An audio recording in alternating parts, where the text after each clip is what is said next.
हनुमान मंदिरामध्ये येत आदित्य ठाकरेंनी महाआरती केली आणि हनुमान मंदिरात आलेल्या नोटिशीवरून ठाकरेंची शिवसेना चांगलीच आक्रमक झाल्याचं पाहायला मिळालं। किरीट सोमय्या दर्शन घेण्यासाठी आले असता ठाकरेंच्या शिवसेनेकडून विरोध सुद्धा दर्शवण्यात आला, तर आदित्य ठाकरेंसह शिवसेनेच्या नेत्यांनी या ठिकाणी आरती केली।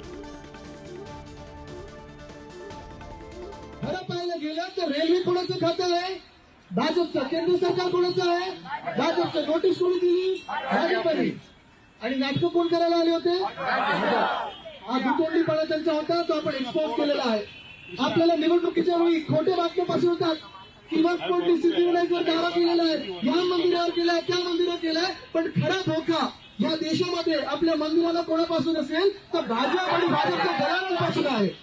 भाजपला जो बुलडोजर फिरवायचा आहे तो नुसतं हिंदूंच्या घरी नाही, नुसतं मुस्लिमांच्या घरी नाही, नुसतं ख्रिश्चनांच्या घरी नाही, नुसतं बुद्धिस्टच्या घरी नाही, तर आपल्या महाराष्ट्र आणि देशावर फिरवायचं आहे।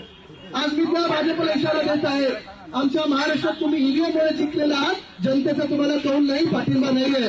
आणि त्याच भाजपला मी इशारा देत आहे, जर हनुमानाने ठरवलं तर या देशामध्ये पुन्हा एकदा डायरेक्ट पेपरवर निवडणुका होतील आणि देशाची ताकद काय आहे ती दिसेल।